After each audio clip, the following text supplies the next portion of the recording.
बिस्मिल्लाहिर्रहमानिर्रहीम। Welcome to the knowledge academy. तो last time मैंने चैप्टर कवर किया था बायोटेक्नोलॉजी, जिसमें मैंने बहुत डिटेल के साथ बायोटेक्नोलॉजी के बारे में पढ़ाया था। उसके अलावा हमने ये पढ़ा था कि लैक्टिक एसिड फर्मेंटेशन क्या होती हैं, फर्मेंटर क्या होता है, अल्कोहलिक फर्मेंटेशन क्या होती है, जेनेटिक मॉडिफाइड ऑर्गेनिजम्स क्या होते हैं, जेनेटिक इंजीनियरिंग का रोल क्या होता है, जेनेटिक इंजीनियरिंग की इंपॉर्टेंस क्या होती है। बहुत सारी चीज़ें हमने डिस्कस की थी। उसके अलावा मैंने ये भी डिस्कस किया था कि सिंगल सेल प्रोटीन क्या होता है।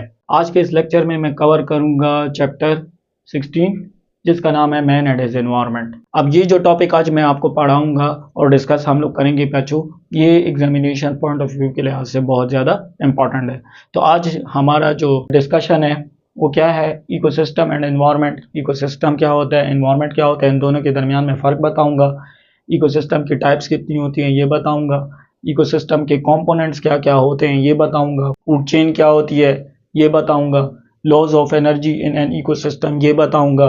फूड वेब क्या होता है ये बताऊंगा। बायोमैग्निफिकेशन क्या होती है ये बताऊंगा। बायोडिग्रेडेबल एंड नॉन बायोडिग्रेडेबल क्या होता है ये बताऊंगा। और ओजोन लेयर डिप्लीशन बताऊंगा। तो ये जितने भी टॉपिक्स है ना बच्चों, ये एग्जामिनेशन पॉइंट ऑफ व्यू के लिहाज से बहुत ज़्यादा इंपॉर्टेंट है और ज़्यादातर पूछे जाते हैं। तो हम लोग स्टार्ट लेते हैं। तो मेरे पास पहले मैं डिस्कस करना चाहूँगा इकोसिस्टम को और एनवायरनमेंट को, कि इकोसिस्टम एंड एनवायरनमेंट इन दोनों में क्या फ़र्क होता है। अगर हम लोग इकोसिस्टम की बात करें तो it is the community where the abiotic and biotic component interact with each other. Ecosystem एक तरह का सिस्टम होता है जिसमें एबायोटिक कंपोनेंट्स और बायोटिक कंपोनेंट्स जो होते हैं वो एक दूसरे के साथ इंटरैक्ट करते हैं। अब एबायोटिक कंपोनेंट्स क्या होते हैं और बायोटिक कंपोनेंट्स क्या होते हैं, इसी चीज़ को मैं एक्सप्लेन करता हूँ। जैसे आपके जो मेरे पास वाटर हो गया, ठीक है, सॉइल हो गई, एयर हो गई, सनलाइट हो गई, ये सारे के सारे जो नेचुरल रिसोर्सेस है ना, ये आपके आ जाते हैं एबायोटिक कंपोनेंट्स में, जो आप डेली बेसिस पे इस्तेमाल करते हो। जैसे आप वाटर को भी इस्तेमाल करते हो, सॉइल को भी इस्तेमाल करते हो, एयर को भी इस्तेमाल करते हो और सनलाइट को भी डेली बेसिस पे इस्तेमाल करते हो। तो ये सारे के सारे किस में आ जाते हैं, एबायोटिक कंपोनेंट्स में आ जाते हैं। और उसके अलावा जो आप प्लांट्स इस्तेमाल करते हो, प्लांट्स हो गए, एनिमल्स हो गए, ये सब के सब मेरे पास आ जाते हैं बायोटिक कंपोनेंट्स में, ठीक है। तो इकोसिस्टम एक तरह का मेरे पास एक ऐसा सिस्टम होता है जिसमें जो प्लांट्स होते हैं एंड एनिमल्स होते हैं, मतलब जो बायोटिक कंपोनेंट्स होते हैं एंड एबायोटिक कंपोनेंट्स होते हैं, वो आपस में मिलके काम करते हैं या मिलके रहते हैं। तो इस चीज को हम लोग इकोसिस्टम कहते हैं। अब एनवायरनमेंट क्या होता है, it is the surrounding where living organism live. Environment एक तरह का सराउंडिंग होता है जहां पर तमाम के तमाम जो लिविंग ऑर्गेनिजम्स होते हैं वो मिलके रहते हैं। जैसे फॉरेस्ट एक तरह का एनवायरनमेंट होता है जहां पर आपको तरह तरह के एनिमल्स देखने को मिलेंगे, ठीक है। तो मेरे पास एनवायरनमेंट एक जगह होती है, एक माहौल होता है जहां पर तमाम के तमाम लिविंग ऑर्गेनिज्म मिलके रहते हैं और मिलके सर्वाइव करते हैं। अब अगर इकोसिस्टम की बात करें तो इकोसिस्टम का दूसरा पॉइंट है, the ecosystem remain same no matter where organism travel. कि इकोसिस्टम जो होता है, फर्ज करें कि अगर आप पाकिस्तान से इंडिया भी ट्रैवल कर लें तो आपका इकोसिस्टम कभी भी चेंज नहीं होने वाला, क्योंकि हमारे पास वहाँ भी प्लांट्स आपको देखने को मिलेंगे, वहाँ भी एनिमल्स आपको देखने को मिलेंगे, वहाँ भी वाटर आपको देखने को मिलेगा, वहाँ भी आपको सनलाइट देखने को मिलेगी, वहाँ पे आप एयर इस्तेमाल कर सकते हो। तो इकोसिस्टम जो होता है वो कभी भी चेंज नहीं होता, नो मैटर हम एक जगह से दूसरी जगह जाएं। मतलब अगर पाकिस्तान से इंडिया जाएं या पाकिस्तान से हम लोग रशिया जाएं, किसी भी कंट्री के लिए जाएं, तो हमारे इकोसिस्टम कभी भी चेंज नहीं होगा, क्योंकि ये सारे के सारे नेचुरल रिसोर्सेज हमारे पास सेम ही रहेंगे, चाहे आप किसी भी कंट्री चले जाएं। और अगर एनवायरनमेंट की बात करें तो एनवायरनमेंट जो होता है वो मेरे पास एक जगह से दूसरी जगह जाने के साथ चेंज होता रहता है, ठीक है। मतलब अगर पाकिस्तान है तो पाकिस्तान का एनवायरनमेंट डिफरेंट होगा, इंडिया का एनवायरनमेंट डिफरेंट होगा, वहां पर आपको अलग तरह का एनवायरनमेंट देखने को मिलेगा। वहाँ यहाँ का वेदर डिफरेंट होगा, वहाँ का वेदर डिफरेंट होगा। तो यहाँ मतलब इन्वायरमेंट जो होता है वो एक कंट्री से दूसरी कंट्री जाने के साथ चेंज हो जाता है, ठीक है। अब पाकिस्तान जो है, अगर मैं पाकिस्तान की सिटीज़ की बात करूं तो पाकिस्तान का जो केपीके वाला रीजन है वो मेरे पास थोड़ा सा गर्म रीजन होता है। अगर आप नॉर्थर्न एरियाज के लिए चले जाए तो वो थोड़ा सा ठंडा रीजन होता है। अब ये क्या हुआ, हम एक जगह से दूसरी जगह गए तो वहां पर हमारा इन्वायरमेंट डिफरेंट हो गया, मतलब वेदर भी डिफरेंट हो गया। तो इन्वायरमेंट जो होता है वो मेरे पास एक जगह से दूसरी जगह जाने के साथ चेंज होता है, बट इकोसिस्टम चेंज नहीं होता। अच्छा, एनवायरनमेंट जो होता है वो मेरे पास वक्त के साथ साथ हम लोग चेंज कर सकते हैं। और अगर इकोसिस्टम की बात करें तो इकोसिस्टम जो होता है वो मेरे पास तमाम की तमाम चीज़ों पर डिपेंड करता है, मतलब वो चीज़ें जो कि हमें एनर्जी देती हैं, जैसे photosynthesis. Ecosystem depend upon all essential processes such as photosynthesis. की इकोसिस्टम जो होता है वो तमाम के तमाम ज़रूरी प्रोसेसेस पे डिपेंड करता है जिसको प्लांट को ज़रूरत होती है या किसी लिविंग ऑर्गेनिज्म को ज़रूरत होती है।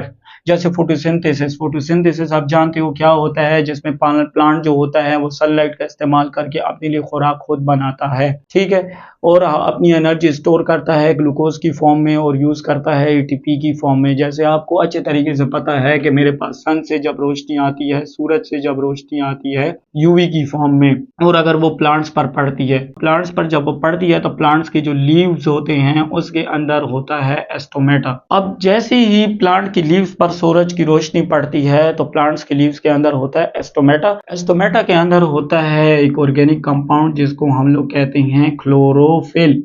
अब क्लोरोफिल क्या करता है, इस सनलाइट को एब्जॉर्ब कर लेता है और इस सनलाइट को एब्जॉर्ब करने के बाद आपके लिए एनर्जी बनाता है into the form of glucose, energy को स्टोर करता है into the form of glucose. तो ये क्या कर देगा, क्लोरोफिल सनलाइट को किस में कन्वर्ट कर देगा, इसको कन्वर्ट कर देगा ग्लूकोज की फॉर्म में कन्वर्ट कर देगा, मतलब एनर्जी को स्टोर कर देगा ग्लूकोज की फॉर्म में, और यही ग्लूकोज आके फर्दर जाके एटीपी में कन्वर्ट होगा। और इसी प्रोसेस को हम लोग फोटोसिंथेसिस कहते हैं, जिसमें प्लांट जो होता है वो सनलाइट का इस्तेमाल करके अपने लिए खुराक खुद बनाता है एटीपी की फॉर्म में।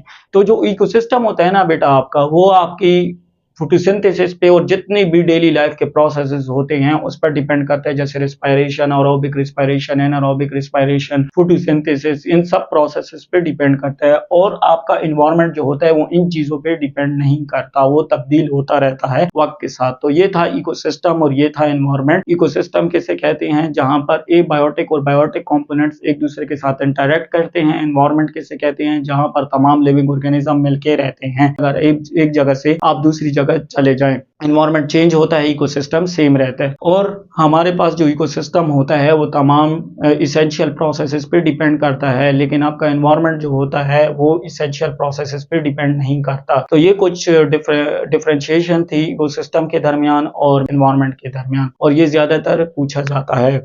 अब हम लोग नेक्स्ट चीज पे बात करेंगे कि चलो ये तो हमें समझ आ गई कि इकोसिस्टम जो होता है उसमें बायोटिक और एबायोटिक कंपोनेंट्स एक दूसरे के साथ इंटरेक्ट करते हैं। अब बायोटिक कंपोनेंट्स की एग्जांपल्स कितनी होती है, एबायोटिक कंपोनेंट्स की एग्जांपल्स कितनी होती है, मतलब इकोसिस्टम के कंपोनेंट्स कितने होते हैं, ये हम लोग देखेंगे अभी।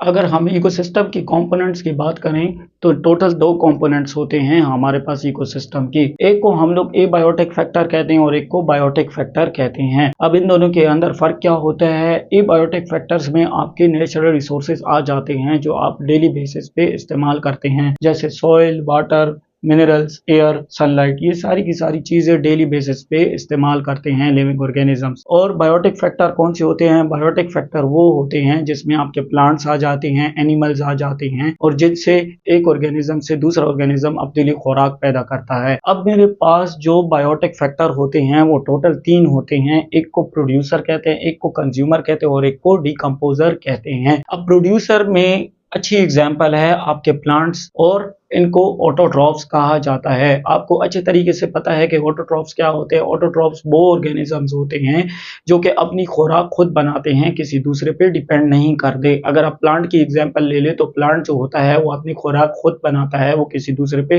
डिपेंड नहीं करता। अभी मैंने बताया फोटोसिंथेसिस के जरिए वो अपनी खुराक खुद बनाता है, जिसमें सनलाइट का इस्तेमाल करके अपने लिए एनर्जी बनाता है, ग्लूकोज की फॉर्म में उसको स्टोर करता है और यूज करता है एटीपी की फॉर्म में। तो plants are autotroph because plant can produce their own energy, मतलब प्लांट जो होते हैं वो ऑटोट्रॉफ होते हैं, वो अपनी खुराक खुद बनाते हैं, किसी दूसरे पे डिपेंड नहीं करते। दूसरी टाइप है बायोटिक फैक्टर की मेरे पास कंज्यूमर। अब कंज्यूमर वो होते हैं जो कि हमारे पास प्रोड्यूसर से खुराक बनाते हैं। अब कंज्यूमर में आपके एनिमल्स आ जाते हैं, जैसे मेरे पास हार्बीवोरस जो कि घास खाते हैं, ठीक है, ग्रीन प्लांट्स खाते हैं। तो कंज्यूमर जो होते हैं वो होते हैं जो कि प्रोड्यूसर से अपनी खुराक बनाते हैं। अब मेरे पास कंज्यूमर की फर्दर 3 कैटेगरीज होती है, एक को प्राइमरी कंज्यूमर कहते हैं, कुछ सेकेंडरी कंज्यूमर कहते हैं और एक को टर्शरी कंज्यूमर कहते हैं। अब प्राइमरी कंज्यूमर जो होता है वो प्रोड्यूसर से अपनी खुराक बनाता है, सेकेंडरी कंज्यूमर जो होता है वो प्राइमरी से अपनी खुराक बनाता है और टर्शरी कंज्यूमर जो है वो सेकेंडरी कंज्यूमर से अपनी खुराक खुद बनाता है। ये मैं फूड चेन का इसके बाद कॉन्सेप्ट एक्सप्लेन करूंगा तो आपको क्लियर हो जाएगा कि ये कैसे होता है। मेरे पास जो प्राइमरी कंज्यूमर है, सेकेंडरी कंज्यूमर है और टर्शरी कंज्यूमर हैं, दीज आर ऑल हेट्रोट्रॉफ, मतलब ये अपनी खुराक खुद नहीं बनाते, ये दूसरे पे डिपेंड करते हैं। जैसे एनिमल जो होते हैं वो अपनी खुराक खुद नहीं बनाते, आपको अच्छे तरीके से पता है, वो किसी दूसरे लिविंग ऑर्गेनिजम्स पर डिपेंड करते हैं। अगर डिकम्पोजर की बात करें तो डिकम्पोजर वो होते हैं जो कि डेड बॉडीज पे, हमारे डेड बॉडी से अपने लिए खुराक खुद बनाते हैं। मान लें कोई लिविंग ऑर्गेनिज्म मर जाता है तो उसके ऊपर सैप्रोफाइट्स आ जाते हैं, तरह तरह के माइक्रो ऑर्गेनिजम्स आ जाते हैं जो कि उन लिविंग ऑर्गेनिजम्स के डेड मैटर को खाना स्टार्ट कर देते हैं या डिकेइंग सब्सटेंस को खाना स्टार्ट करते हैं। तो मेरे पास जो माइक्रो ऑर्गेनिजम्स होते हैं जैसे बैक्टीरिया, वायरस, फंजाई, ये अपनी खुराक जो होती हैं ये डेड बॉडी से बनाते हैं। तो ये था आपका बायोटिक फैक्टर और ये था आपका एबायोटिक फैक्टर और ये भी पूछा जाता है। अब आ जाते हैं हम लोग नेक्स्ट टॉपिक की तरफ जिसका नाम है फूड चेन। कि फूड चेन क्या होती है। अच्छा, तो फूड चेन कैसे कहते हैं? Food chain is the flow of energy from the one living organism to the next and so on। Food chain कहते हैं कि जब हमारे पास एनर्जी जो होती है वो एक लिविंग ऑर्गेनिज्म से दूसरे लिविंग ऑर्गेनिज्म के लिए ट्रांसफर होती है, तो इसी चीज को क्या कहते हैं? फूड चेन कहते हैं। ठीक है, अब फूड चेन में हमारे पास हर एक लिविंग ऑर्गेनिज्म जो होता है वो मेरे पास मुख्तलिफ लेवल्स में डिवाइड होता है, जिसको हम लोग क्या कहते हैं? ट्रॉफिक लेवल कहते हैं। अब हर एक लिविंग ऑर्गेनिज्म का अपना एक खास ट्रॉफिक लेवल होता है। जैसे कुछ लिविंग ऑर्गेनिज्म का मेरे पास फर्स्ट ट्रॉफिक लेवल होता है, कुछ का सेकंड ट्रॉफिक लेवल होता है, कुछ का थर्ड ट्रॉफिक लेवल होता है। अब ये मैं एक एग्जांपल के जरिए एक्सप्लेन करूंगा कि ट्रॉफिक लेवल्स क्या होते हैं। अब इधर देखिए, मेरे पास जैसे सन से प्लांट जो है वो रोशनी ले रहा है, तो प्लांट इस केस में अपने लिए एनर्जी बना रहा है और प्लांट क्या कहलाता है? इस केस में प्रोड्यूसर कहलाता है। अब प्लांट को फर्ज करें गोट खा जाती है, ठीक है, तो मेरे पास जो गोट है वो क्या हो गई? फर्स्ट ट्रॉफिक लेवल हो गई। ठीक है, अब गोट को जो है वो वुल्फ खा रहा है, तो मेरे पास जो वुल्फ है वो क्या हो गया? इस केस में सेकंड ट्रॉफिक लेवल हो गया। अब वुल्फ को लॉयन खा रहा है, अब लॉयन जो है वो इस केस में मेरे पास थर्ड ट्रॉफिक लेवल है एंड सो ऑन। तो मेरे पास ट्रॉफिक लेवल जो होता है, हर एक लिविंग ऑर्गेनिज्म जो होता है वो मुख्तलिफ कैटेगरीज में क्या होता है? डिवाइड होता है और हर एक लिविंग ऑर्गेनिज्म का अपना एक खास ट्रॉफिक लेवल होता है। तो मेरे पास इसी तरीके से तमाम के तमाम लिविंग ऑर्गेनिज्म जो हैं वो इसी तरीके से फूड लेते हैं एक दूसरे से और हर एक लिविंग ऑर्गेनिज्म का अपना एक खास ट्रॉफिक लेवल होता है। एंड इसी चीज को क्या कहते हैं? फूड चेन कहते हैं, जिसमें एक लिविंग ऑर्गेनिज्म जो है वो दूसरे लिविंग ऑर्गेनिज्म से अपने लिए खुराक बना रहा है। अब इस केस में मेरे पास गोट, वुल्फ एंड लॉइन, इनको कंज्यूमर कहा जाता है, लेकिन इनमें भी फर्क होता है। अब गोट इस केस में प्राइमरी कंज्यूमर है, वुल्फ इस केस में सेकेंडरी कंज्यूमर है और लॉइन इस केस में टर्शरी कंज्यूमर है।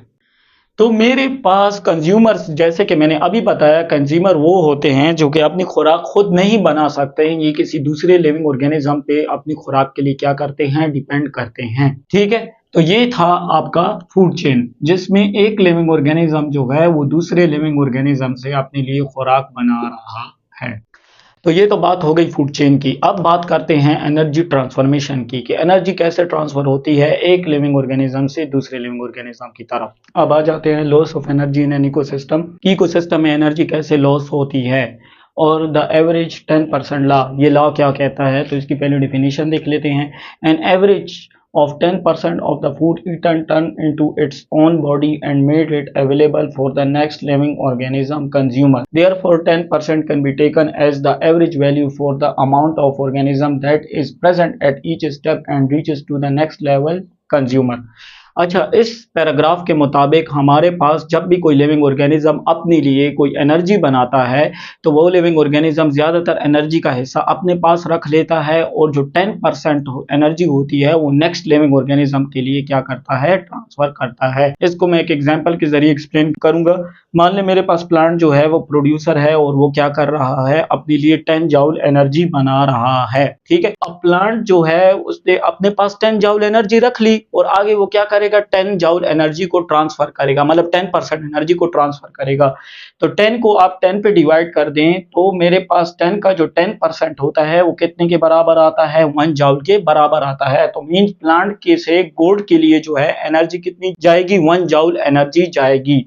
फिर अगर गोल्ड जो है वो मेरे पास उसको क्या मिल गई, 1 जूल एनर्जी मिल गई। अब 1 जूल एनर्जी से वो क्या करेगा, 10% एनर्जी जो है वो आगे किसके लिए ट्रांसफर करेगा, लॉइन के लिए ट्रांसफर करेगा। पहले मेरे पास लेट सपोज प्लांट है, वो अपने लिए एनर्जी बना रहा है, उसको कितनी एनर्जी मिली, 10 जूल एनर्जी मिली। अब वो 10 जूल एनर्जी में से जो 10% हिस्सा होगा वो नेक्स्ट लिविंग ऑर्गेनिज्म के लिए ट्रांसफर करेगा। तो 10 जूल का 10% मेरे पास होता है 1 जूल। तो गोल्ड के लिए कितनी एनर्जी जाएगी, 1 जूल एनर्जी जाएगी। अब मेरे पास गोल्ड के पास आ गई 1 जूल एनर्जी। अब 1 जूल एनर्जी का जो 10% होता है वो बराबर होता है 0.1 जूल के। तो मेरे पास गोल्ड से लॉइन के लिए कितनी परसेंट एनर्जी जाएगी, 0.1% एनर्जी जाएगी। आपने सिर्फ क्या करना है, ये इधर 10 जूल एनर्जी बना रहे हैं ना, तो 10 के नीचे हम लोग कह रहे हैं कि लिविंग ऑर्गेनिज्म जो होता है वो 10% एनर्जी अगले लिविंग ऑर्गेनिज्म के लिए ट्रांसफर करते हैं। तो 10 को आप 10 पे डिवाइड कर दें तो मेरे पास ये बराबर आ जाएगा 1 जूल की। फिर 1 जूल को आप 10 पे डिवाइड कर दे, ये बराबर आ जाएगा 0.1 जूल के। अब 0.1 को 10 के ऊपर डिवाइड कर दे तो फिर 0.01 आएगा एंड सो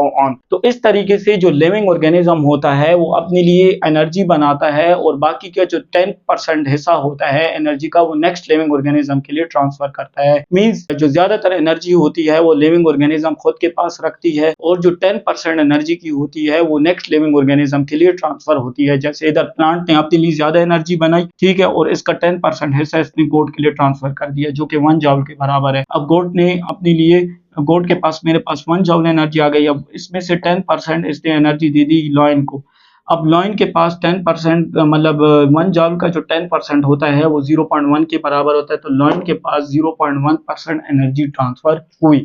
तो एक लिविंग ऑर्गेनिज्म से कहने का मकसद ये है, इस पूरे के पूरे टॉपिक को समराइज अगर करूं, आम अल्फाज में समझाऊं, तो इसका मतलब ये है कि जो लिविंग ऑर्गेनिज्म होता है वो ज्यादा एनर्जी खुद के पास रख लेता है और जो एनर्जी का 10% हिस्सा होता है वो नेक्स्ट लिविंग ऑर्गेनिज्म के लिए ट्रांसफर कर देता है। तो ये लॉ ये कहता है। जैसे इधर प्लांट के केस में आप देख सकते हैं 10 जूल एनर्जी बन रही है, इसका 10% इसने नेक्स्ट लिविंग ऑर्गेनिज्म को ट्रांसफर कर दिया, गोल्ड को 1 जूल एनर्जी मिल गई। अब गोल्ड ने फिर से 10% एनर्जी ट्रांसफर कर दी तो इधर लॉइन को 0.1 जूल एनर्जी मिली। तो मतलब एनर्जी जो हो रही है वो 10% ट्रांसफर हो रही है from the one living organism to the next living organism. तो ये था energy loss and energy transformation. अच्छा बच्चों, मेरा आप लोगों से क्वेश्चन है, इसका आंसर आप कमेंट सेक्शन में दे देना। अगर कोई प्लांट है वो मेरे पास 1000 जूल एनर्जी बना रहा है, अब 1000 जूल को क्या कर दे, 10 पे डिवाइड कर दे तो 1000 जूल का जो 10% होता है वो 100 जूल के बराबर होता है। अब रेड को कितनी एनर्जी मिली, 100 जूल की एनर्जी मिली। अब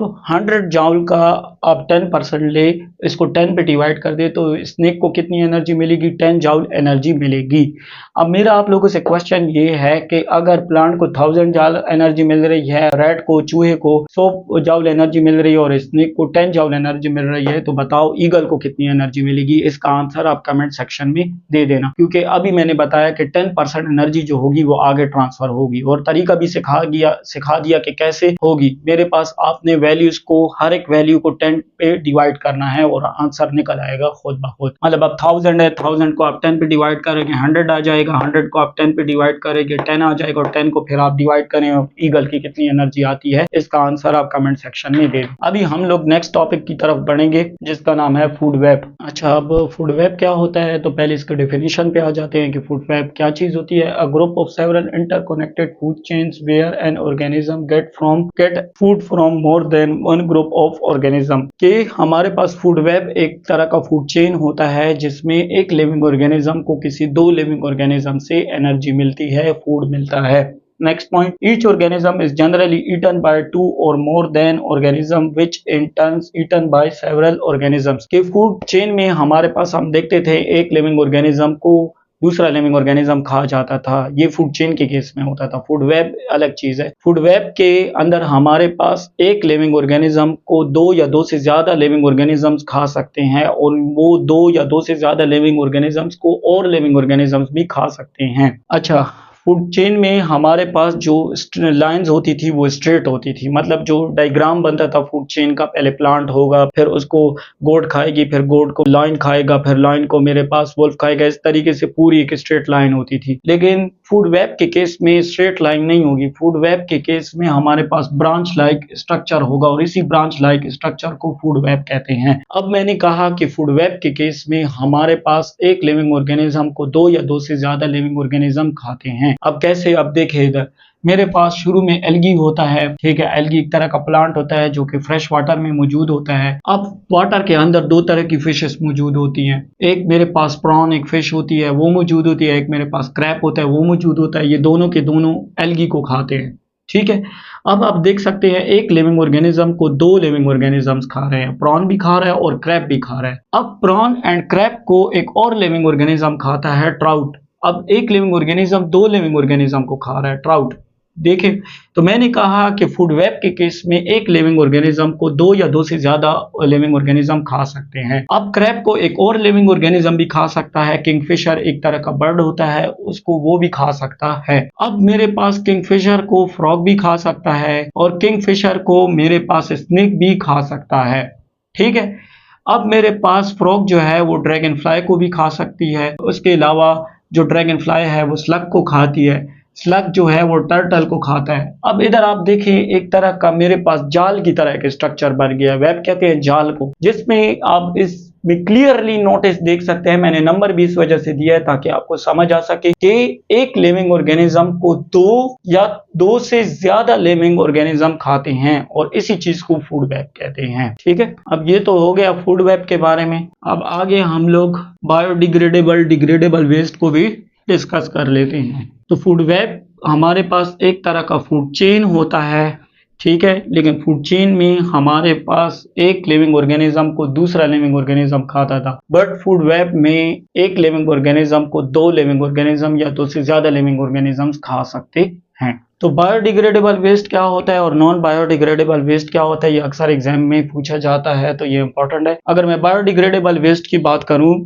तो बायोडिग्रेडेबल वेस्ट का पहला पॉइंट क्या है, it decomposes naturally in the environment by the action of micro organism. के जो बायोडिग्रेडेबल वेस्ट होते हैं आपके, वो मेरे पास एनवायरनमेंट के अंदर नेचुरली डिकम्पोज हो जाते हैं with the help of bacteria, with the help of virus, with the help of fungi. तो आपका जो बायोडिग्रेडेबल वेस्ट होता है वो with the help of micro organism naturally क्या हो जाते हैं, इस एनवायरनमेंट से डिकम्पोज हो जाते हैं। दूसरा पॉइंट, जो बायोडिग्रेडेबल वेस्ट होते हैं वो एनवायरमेंटली फ्रेंडली होते हैं, एनवायरमेंट फ्रेंडली होते हैं। क्या मतलब है इस पॉइंट का? इस पॉइंट का मतलब ये है कि ये पोल्यूशन कॉज नहीं करते किसी किस्म की।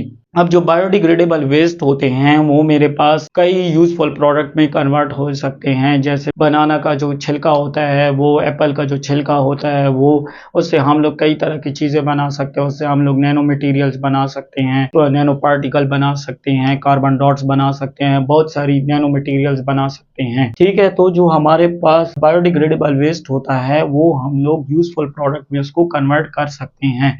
उसके अलावा जो एनिमल का वेस्ट होता है उसके ज़रिए भी हम लोग बहुत सारे यूजफुल प्रोडक्ट्स बना सकते हैं। एनिमल के वेस्ट को आप अच्छे तरीके से जानते हैं कि प्लांट्स को लगाने के लिए इस्तेमाल किया जाता है। अगर अब इसके अलावा अगर मैं नॉन बायोडिग्रेडेबल वेस्ट की बात करूं तो नॉन बायोडिग्रेडेबल वेस्ट क्या होते हैं, it does not decomposes naturally. अब नॉन बायोडिग्रेडेबल वेस्ट जो होते हैं वो नेचुरली खत्म नहीं होते, मतलब ये तो चलो नेचुरली खत्म हो जाते हैं with the help of bacteria, virus and fungi. ये नेचुरली खत्म नहीं होते, ये एनवायरनमेंट के अंदर मौजूद होते हैं। दूसरा point, it is the harmful to the environment cause pollution, और इसकी वजह से क्या हो सकता है, ये मेरे पास एनवायरनमेंट के लिए नुकसानदेह है और इसकी वजह से पोल्यूशन क्या हो सकता है, फैल सकता है। हमारे पास जो नॉन बायोडिग्रेडेबल वेस्ट है ये आर्टिफिशियली बनता है। जैसे मेरे पास तरह तरह के प्लास्टिक बैग्स हो गए, कैन्स हो गए, डिस्पोजेबल बॉटल्स हो गई, प्लेट्स हो गई, ये सब के सब मेरे पास नॉन बायोडिग्रेडेबल वेस्ट में आता है, जो कि मेरे पास नेचुरली डिकम्पोज नहीं हो सकते और ये एनवायरनमेंट को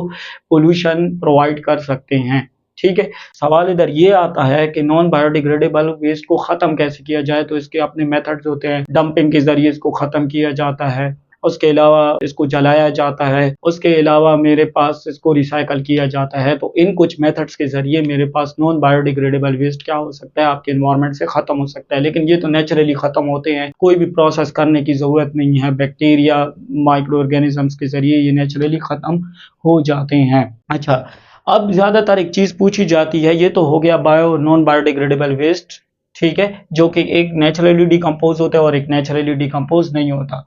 अब जो नेक्स्ट पूछा जाता है ज़्यादातर वो है बायोमैग्निफिकेशन। अब ये बायोमैग्निफिकेशन क्या होती है? The process by which compound such as pollutant increases as a travel to the food chain. अब इस बात का क्या मतलब है? इस बात का मतलब ये है कि हमारे पास वो प्रोसेस जिसमें जो वेस्ट की मिकदार है वो नेक्स्ट लिविंग ऑर्गेनिज्म की बॉडी में क्या हो जाए, इंक्रीज हो जाए। जब एक लिविंग ऑर्गेनिज्म से दूसरे लिविंग ऑर्गेनिज्म के लिए एनर्जी ट्रांसफर हो, तो इसको क्या कहते हैं? बायोमैग्निफिकेशन। इसको मैं एक एग्जांपल के जरिए आपको एक्सप्लेन कर देता हूं कि कैसे।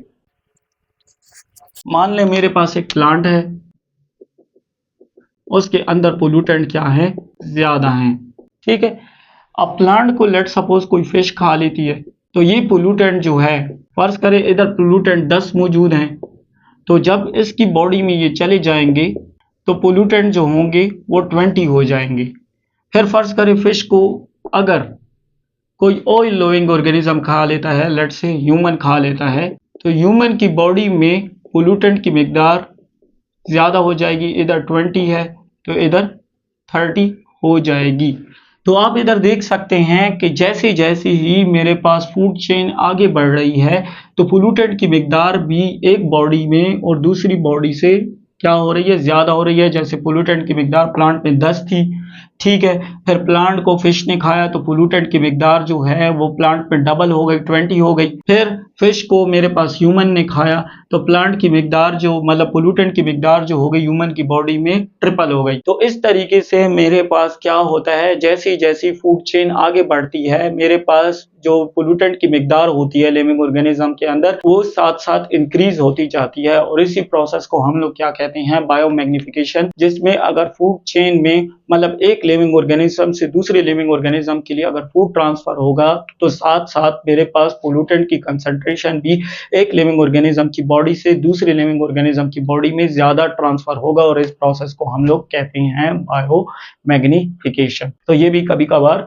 पूछा जाता है। तो ये आपका था बायोडिग्रेडेबल वेस्ट और नॉन बायोडिग्रेडेबल वेस्ट, और ये था आपका बायोमैग्निफिकेशन, जो कि मैंने एक्सप्लेन कर दिया कि बायोडिग्रेडेबल वेस्ट नेचुरली डिकम्पोज होते हैं और नॉन बायोडिग्रेडेबल वेस्ट जो होते हैं वो आर्टिफिशियली डिकम्पोज होते हैं। मतलब वो नेचुरली डिकम्पोज नहीं होते, आर्टिफिशियल मेथड्स के जरिए वो क्या होते हैं? डिकम्पोज होते हैं। एक जो होता है, एक को हम लोग यूजफुल सब्सटेंसेस में कन्वर्ट कर सकते हैं और एक को हम लोग यूजफुल सब्सटेंसेस में कन्वर्ट नहीं कर सकते। एक पोल्यूशन नहीं कॉज करता है एनवायरनमेंट के अंदर एंड एक पोल्यूशन कॉज करता है, ठीक है। तो ये पूछा जाता है। अच्छा, ये तो हो गया biodegradable waste, non biodegradable waste and biomagnification. अब आ जाते हैं ओजोन लेयर डिप्लीशन। ये भी ज्यादातर पूछा जाता है। अब ओजोन लेयर डिप्लीट क्या हो रही है, उसके मेजर कॉजेस क्या हैं, इसी को मैं एक्सप्लेन कर देता हूं। पहले मैं ओजोन लेयर को एक्सप्लेन कर देता हूं। अगर आप में से किसी बच्चे को पता ना हो ओजोन लेयर क्या होती है, तो उसको मैं थोड़ा सा जल्दी जल्दी एक्सप्लेन कर देता हूं, फिर बताता हूं कॉजेस। ये मेरे पास फर्ज करिए ये क्या है? सन है। इसको मैं एक डायग्राम की मदद से एक्सप्लेन करूंगा, ठीक है। और ये मेरे पास क्या है? ये मेरे पास आपका प्लेनेट है अर्थ।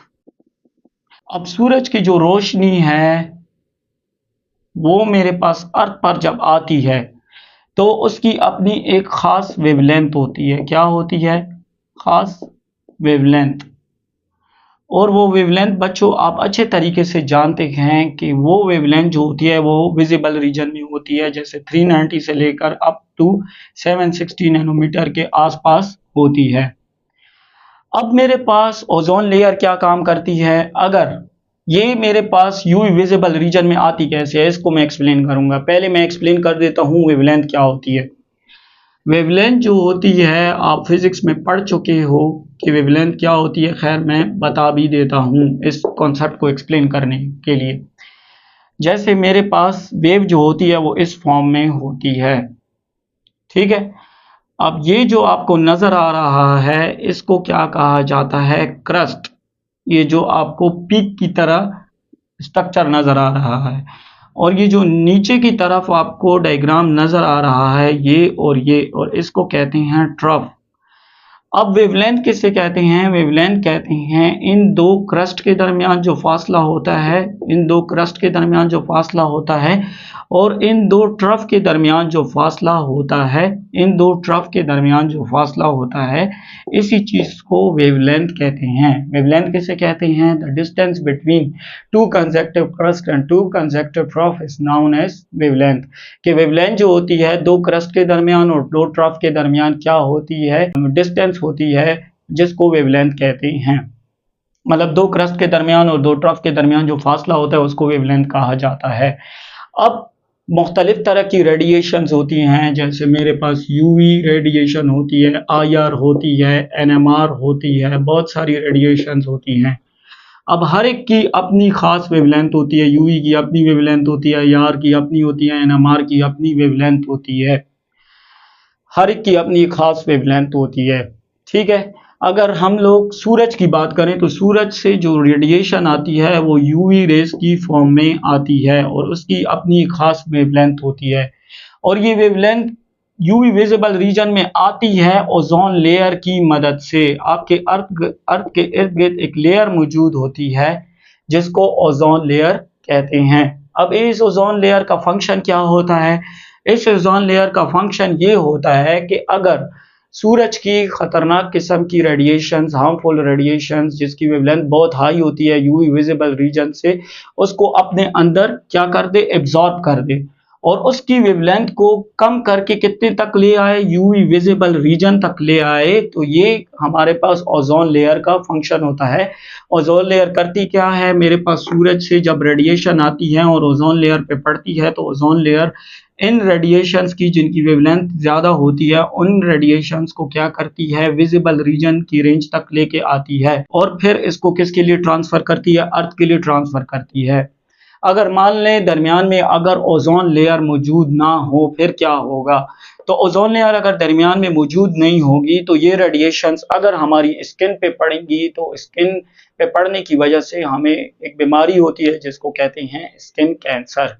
ठीक है, तो स्किन कैंसर किस वजह से लगता है, मेरे पास रेडिएशंस की वजह से लगता है, क्योंकि हम अच्छे तरीके से आप पीछे पढ़ चुके हैं बायो के अंदर या आपने पढ़ा होगा कि जब हमारे पास रेडिएशन एक्सपोज होती हैं लिविंग ऑर्गेनिज्म की स्किन पर तो हमारे पास म्यूटेशन का प्रोसेस एक्टिवेट हो जाता है जिसकी वजह से सेल एबनॉर्मली प्रोलिफरेट होता है और कैंसर लग सकता है। तो इसी चीज को से बचने के लिए ओजोन लेयर जो है वो क्या करती है, वेवलेंथ को यूवी विजिबल रीजन तक लेके आती है ताकि आपको किसी किस्म की बीमारी ना हो सके। तो ये ओजोन लेयर का फंक्शन होता है। अब ओजोन लेयर डिप्लीशन का क्या मतलब है, दिन ब दिन हमारी जो ओजोन लेयर है वो क्या होती जा रही है, डैमेज होती जा रही है और इसी प्रोसेस को ओजोन लेयर डिप्लीशन कहते हैं। अब इसके कौन कौन से फैक्टर्स हैं, पहला इसका मेजर फैक्टर है air pollution. Air pollution is the major cause of ozone layer depletion.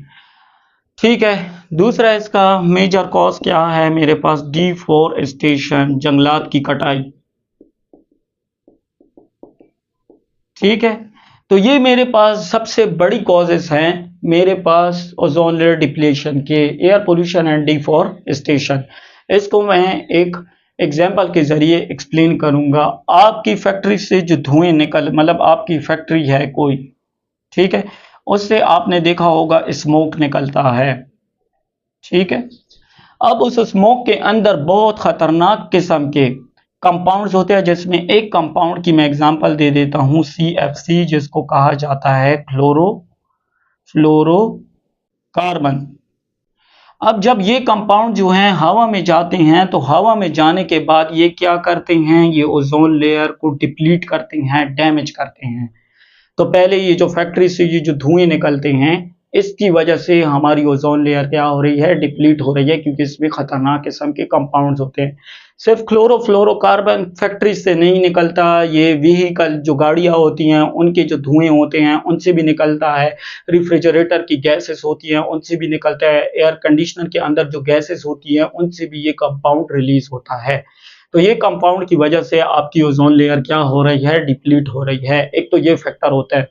दूसरा मैंने कहा जो फैक्टर है वो है डिफोरेस्टेशन। अब नेचुरली अगर देखा जाए तो फॉरेस्ट का काम क्या होता है, फॉरेस्ट का काम ये होता है, जंगलात का काम जो ये होता है वो क्या करता है, अगर मेरे पास फैक्ट्री से स्मोक प्रोड्यूस होगी तो ये क्या करेंगे, इस स्मोक से खतरनाक किस्म के, हम जानते हैं फॉरेस्ट क्या प्रोड्यूस करता है, ऑक्सीजन प्रोड्यूस करता है। क्या प्रोड्यूस करता है, ऑक्सीजन। तो ये ऑक्सीजन जो है ये क्या करती है, इन खतरनाक किस्म के कंपाउंड्स को रिमूव करने का काम करती है।